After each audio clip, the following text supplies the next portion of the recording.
Okay, Assalamualaikum warahmatullahi. Selamat tengah hari ya tuan-tuan.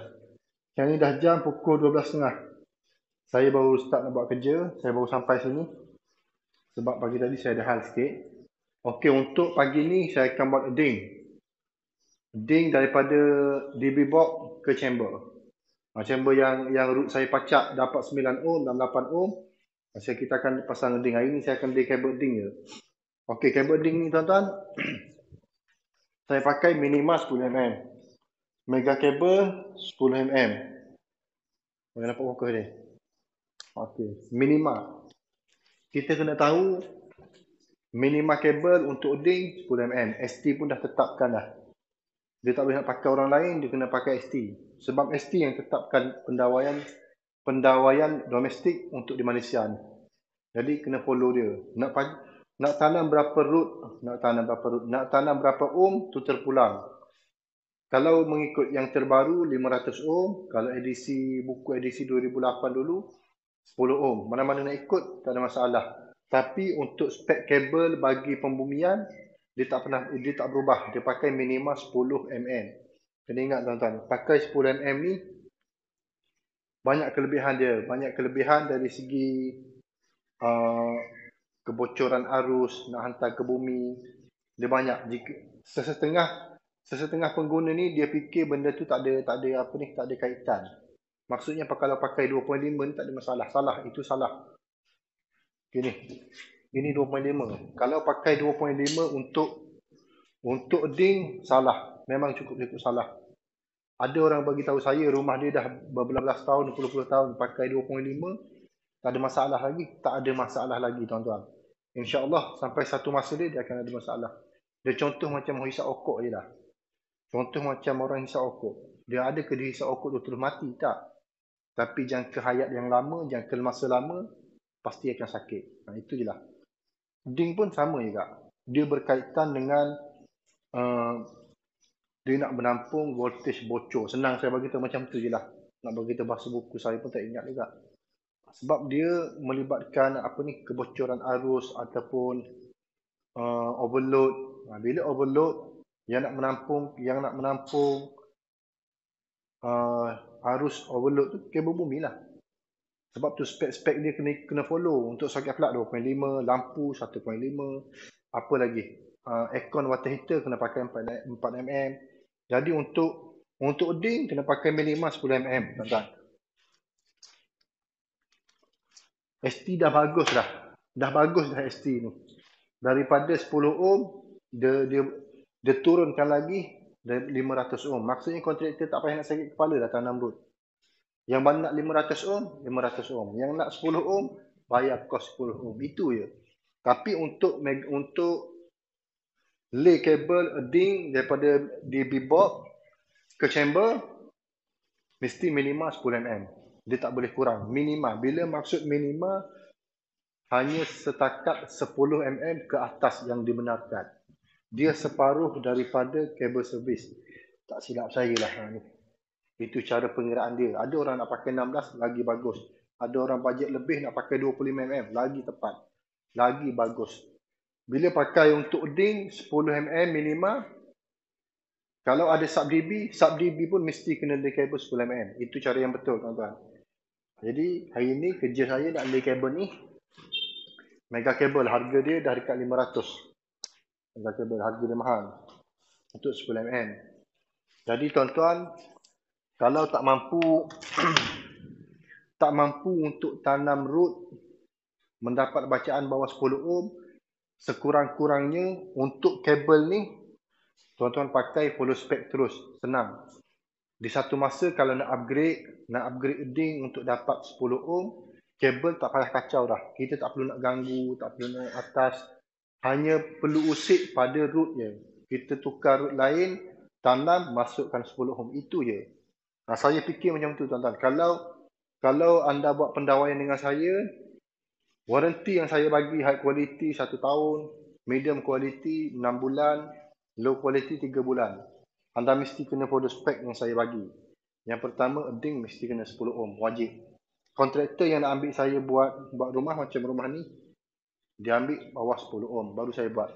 Kalau tak, memang tak ada waranti. Pakailah Mega Cable ke apa Mega yang terbaik dunia ni pun. Kalau apa ni, benda luar boleh usik pendawaian dalam rumah, bermaksudnya takkan tahan lama pendawaian tu. Itu cara dia. 5 ke 10 tahun, insya-Allah tuan-tuan akan rosak. Sebab apa? Kilat. Kilat akan masuk. Bila kilat akan masuk, pendawaian akan rosak. Jadi yang lain tak ada apa dah. Yang lain settle. Hanya untuk ding je hari ni saya datang. Lepas tu untuk garaj depan tu, saya tak siap lagi. Hari ni saya main ding. Saya pun lewat dah sampai hari ni. Ada urusan. Jadi kita akan sambung ding lah. Alhamdulillah. Okey, untuk pendawaian saya pada 2 biji rumah dah pun siap. Okey, ni 2 biji rumah. Ni rumah pertama. Rumah pertama dan yang ni rumah kedua. Okey, sekarang ni dah jam pukul 6.14. Jadi dah settle sepenuhnya. Kabel semua dah buat keluar. Okey, jadi inilah tuan-tuan projek saya untuk soket plug dapur, soket plug ruang tamu, switch dapur,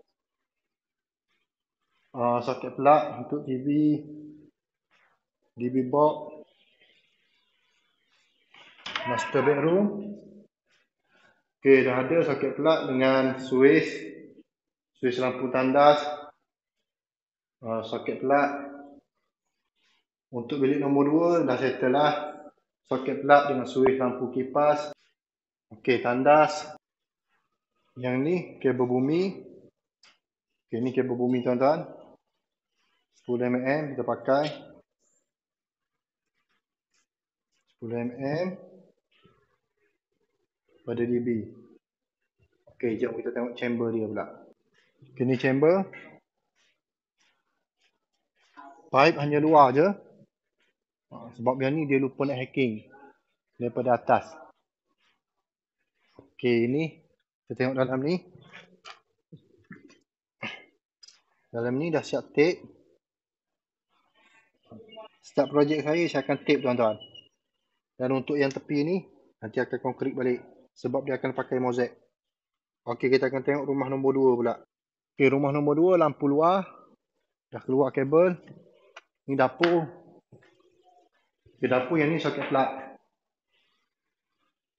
Soket plug mana kabel dia? Ni kabel dia. Ini kabel dia.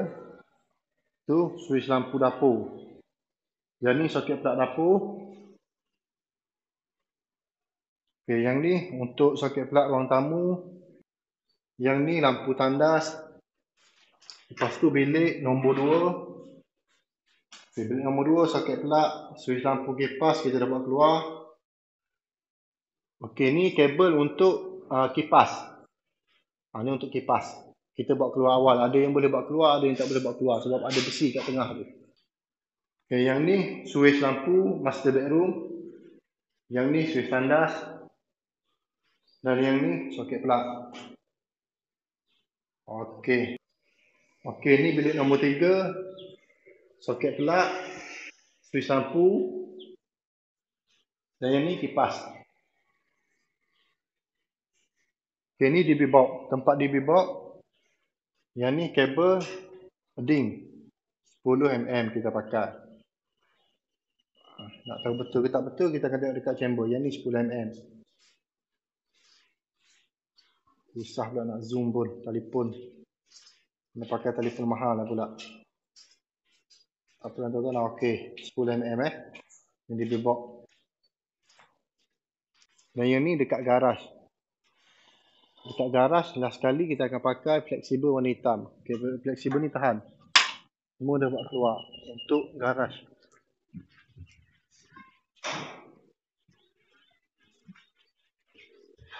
Okey, yang ni satu. Yang ni satu. Dan yang ni satu. Ini chamber rumah kedua. Ding. Okey, dia main atas je. Okey, ni atas. Ini chamber dia. Okey, kita tengok dalam dia macam mana. Okey ni. Setiap ading yang saya buat, saya akan tape. Itu je. Okey, saya pun dah nak balik tuan-tuan. Tak makan, dah start tadi, dah hampir pukul 12. 12 saya start tadi. Sekarang ni dah 6, 6.30. Jadi saya pun dah nak balik. Alhamdulillah semua settle. Cuma kalau tunggu pasang je lah. Itu je lah. Ada rezeki insyaAllah. Itu je tuan-tuan. Saya harap dengan video ni, last video untuk 2 biji rumah projek new wiring high quality, tuan-tuan bolehlah belajar sedikit ilmu daripada saya.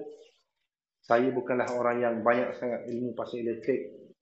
Tapi insyaAllah seperti mana saya beritahu, orang tak boleh nak tipu. Itu je lah. Sebab yang pertama saya hafal spek dia. Spek macam mana cara nak buat wiring yang betul, nak selamat, tahan lama, bil api rendah. Kita kena follow spek cara betul. Itu je. Jadi, tak ada apa dah tuan-tuan. Saya pun dah tunjuk untuk 2 biji rumah. Cara saya macam ni. Jika tuan-tuan minta yang high quality, saya akan bagi 10 ohm dengan apa ni, 10 mm minima. Lepas tu yang lain sama je macam orang lain. Itu lah. Cuma lain electrician, lain teknik dia. Itu je. Yang lain sama je. Janji hidup lampu, berpusing kipas, aircon sejuk, water heater panas. Cukup lah. Dari saya, Zahran Engineering. Jika video saya bermanfaat, kongsi-kongsikanlah tuan-tuan. Semoga ada orang lain yang yang berminat dengan elektrik, dia boleh belajar serba sedikit. Jika tuan-tuan ada berminat juga, jika tuan-tuan ingin kongsikan ilmu tuan-tuan, maka tuan-tuan kongsilah, insya-Allah. Tak rugi pun kita kongsi ilmu kita. Kita kongsikan teknik kita, tak rugi. Itu je lah. Jadi saya pun dah nak balik, settle dah semua sekali. Itulah. Assalamualaikum warahmatullahi wabarakatuh.